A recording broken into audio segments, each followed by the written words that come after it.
د شهید شیرزاد صافی د لومړي تلین په غمیزه کې د هغه ملګرو د نوموړي په مقبرې د ګلو ګیډۍ کیښوده. په دې مراسمو کې د شهید شیرزاد صافی ورور اباسین صافی د لغمان د اطلاعاتو فرهنګ رئیس فیضان الله پټان د کاوون راډیو مسؤل انقلابي صوبزی د ځوانانو پارلمان غړي ژورنالیستان او یو شمېر نورو ځوانانو ګډون کړی و. یادو ګډونوالو په ټولنه کې د شهید شیرزاد صافی نشتون یوه لویه ضایعه یاده کړه او زیاته یې کړه چې دوی به هیڅکله د نوموړي خدمتونه او هڅې نه هیروي. د لغمان د اطلاعاتو فرهنګ رئیس فیضان الله پټان په دې مراسمو کې ویل چې د شهید شیرزاد خواخوږو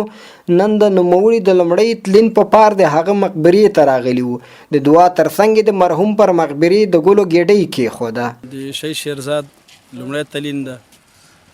د لغمان ځوانان او د علاقمندان نن د قبر ته د شهادت د لومړي تلین مبارکي ته راغلي وو. یوازې د دې په خاطر باندې راغلي وو چې دوی سره ځان خواخوږی وښیي او دته د شهادت مبارکي ورکړي. د شهید شیرزاد شهادت قسم د دوی د کورنۍ لپاره د انډیوالانو لپاره لویه غمیزه ده، ولې د لغمان ځوانانو لپاره او په عمومي توګه د افغانستان د ځوانانو لپاره دا یو افتخار ده چې د وطن په خدمت کې، د ولس په خدمت کې، د ټولنې په خدمت کې یو ځوان دومره قوي احساس باندې ژوند تیری او خدمت کوي چې وسلوال مخالفین د هغه ژوند نشي زغمی، د هغه الفاظ نشي زغمی، د هغه کردار او عملونه چې هغه د ولس په خدمت کې کوي هغې نشي زغمی او هغه شهیدوي. دا د ټولو ځوانانو لپاره د افتخار وړ او د افتخار خبره ده. د ده ملګري، د ده دوستان او د دې لارې لارویان هغوی له دغسې مرګونو نه کله هم نه ویریږي، په شام نه ځي او د یو کال کې چې زه ګورم یو قدم هم په شا نه دي تلي او همیشه د ده لاره تعقیبوي، د ده رضاکار فعالیتونه، د خیر رسونې فعالیتونه هغه تعقیبوي او دا لړۍ به دوام مومي. پټان ویل چې هیڅکله به ځوانان په دې وژنو مات نشي او دوی به خپلو لا هڅو او خدمتونو ته دوام ورکوي. وروسته د کاوون غږ راډیو مسؤل انقلابي صوبزي هم په خپلو خبرو کې د شهید شیرزاد صافی نشتون یوه لویه ضایعه وباله او زیاته یې کړه چې شیرزاد صافی د دې ټولنې یو رښتینی خدمتګار و. د شهید شیرزاد ارمان یوازینی ارمان و، هغه ارمان چې تل به ده راته ویل چې انقلابي صاحب من غواړم چې لغمان ولایت واحد متحد کړم، د لغمان ځوانان سره متحد کړم، د لغمان راتلونکي باید داسې روښانه اوسیږي لکه څنګه چې نن د پېښور ښار په ګلونو پوښلی، په راتلونکي کې باید لغمان په ګلونو پوښلی اوسیږي. لغمان باید د هیواد نمونه وي، لغمان باید د نړۍ نمونه وي. ورځ باید داسې راشي چې له نورې نړۍ نه د لغمان لیدلو ته خلک راشي. نو د دې دپاره د دې ملت اتحاد او اتفاق ته ضرورت دی، یو کولو ته ضرورت دی.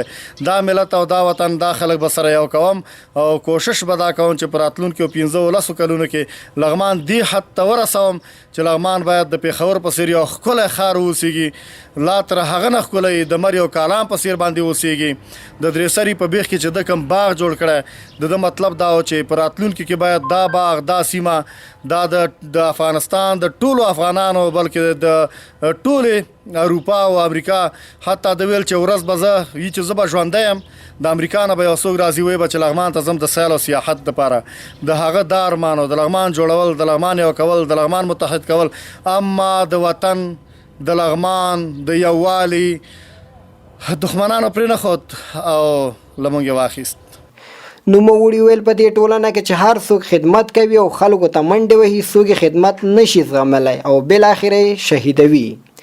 په دې مراسمو کې نورو ځوانانو هم خبرې وکړې. د شهید شیرزاد صافی په نشتون یې ژوره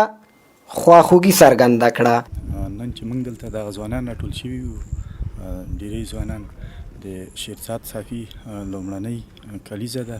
هغې په مقبره او یا په قبر باندې موږ د ګلو ګیډۍ کیښودله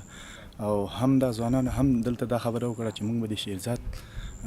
هغه لارې تعقیبوو چې د هغه په زړه کې ارمان و چې ټول لغماني ټول ولسونه سره راټول کړي په یو ټغر باندې. نو د شیرزاد صافی ډېر داسې نو کارنامې وې چې هغه موږ یادوو، نو موږ ته ډېر هغه راځي، هغه په زړه کې ډېر ارمانونه پاتې شو. نو دغه ځوانان چې دي انشاءالله هغه لارې به تعقیبوي او هغه مبارز چې کوم خدمتونه کول همغسې به دوی مخکې ځي. شیرزاد صافی هغه څوک و چې تل د ځوانانو اتحاد اتفاق غوښته، د لغمان لپاره منډې وهه هغه یو موخه دا و چې څنګه وسی کولای دا ټول ځوانان سره متحد کی یعنی شیرزاد صافی چې خوبیان موږ څومره بیان کو هغه نه تمامیږي هغه د خدای وبخي زه ځوانانو ته دا پیغام لرم چې لزانه شیرزاد صافی جوړ کړي د هغه لار تعقیب کړي چې ورسته لمرګه تاسو هغه نیک کارنامې یاد سي. دوی ویل شیرزاد صافی هغه خدمتګار شخص چې نشټونی د دې ټولنې په زیان تمام شوی. شیرزاد صافی زمونږ د مبارزې د لارې مل و، همیشه د افغانستان د لویو ګټو په خاطر د بېوزلو خلکو د دفاع په خاطر د اسلامي ارزښتونو د ټولنیزو ارزښتونو د پیاوړتیا او دفاع په خاطر په دغه لاره کې قرباني ورکړې او مبارزه کړې وه. خو دا چې هر هغه څوک چې سپیشلي مبارزه کوي په دې ټولنه کې او د افغانستان د لویو ګټو په خاطر د هغوی د حفظ په خاطر راوتلی، نو د وطن دښمنان دغسې شخصیتونه بیا وژني. خو دغه لاره ادامه لري، د دوی د لارې مل او یا د دې هغه همکاران چې په هغه مبارزه کې ورسره ول دا لاره تعقیبوي او دا لړۍ به روانه وي. موږ په وژلو نه مرو، زمونږ فزیکي موجودیت به نه وي، خو زمونږ فکر او زمونږ کوم هغه تګلاره چې دا به روانه وي. او موږ د شیرزاد صافي اروا ته دعا کوو او موږ یې کورنۍ سره اوس بیا هم غم شریکي کوو او دا زمونږ خپل ورور او موږ خپل د کورنۍ یو غړی او موږ همدومره پرې دردېدلي وو څومره چې د دې د کور غړي دردېدلي ول او دعا مو ورته کوو انشاءالله چې بیا هم زمونږ ژمنه همدا ده د خپل ولس سره چې ستاسو ځوانان د صافي صاحب لاره تعقیبوي او تاسو یې هم اروا ته دعا کوئ او هغه تګلاره چې روانه ده د هغې د پیاوړتیا او پرمختګ په خاطر سره لاسونه یو کړي. نن د بخلي شهید شیرزاد صافي کلینه وه چې دی په دې ورځ باندې شهید شوی و او نن د لغمان مبارز ځوانانو دا چې شیرزاد صافي د لغمان د یو له هغه ځوانانو څخه و چې همیشه به یې په ملي مسایلو کې ملي دریځ خپل کو، د اسلامي ارزښتونو ته قایل ځوان و، په اسلامي ارزښتونو باندې په شهادت هم ورسېده. د تلین لپاره یعنی د کال لومړی تلین پوره شوه چې لغمان مبارز ځوانانو لغمان ځوانانو او دوی اقاربو د په قبر باندې د په مقبره باندې د ګلو ګیډۍ کیښودله. نو موږ د شیرزاد صافي لاره ته ادامه ورکوو. د شیرزاد صافي ملګري چې دي هغه د ملګرو کاروان به همیشه روان تر څو پورې چې په افغانستان کې اسلامي حکومت په افغانستان کې افغاناني لغماني او هر مبارز ځواني دې لارې ته به ادامه ورکړي تر څو پورې وکوي چې هغه کومې ناخوال چې په افغانستان کې دي هغه له منځه یوسو. د شیرزاد صافي یوازینی ارمان همدا و چې ټول ځوانان ټول قومونه او ولسونه په یو ټغر راټول کړي او دوی لپاره کار وکړي او په همدې لاره کې د دښمن له خوا نه په شهادت ورسېده او دوی ملګري به دغه لارې ته ادامه ورکړي او دا لاره به هېڅ وخت کې خاتمه نه مومي. د یادونې ده چې شیرزاد صافی تیر 1498 کال د حمل په 24مه نیټه هغه مهال شهید کړی شو چې نوموړی مهترلام ښار درې سرې سیمې ته خپل باغ ته تللی و.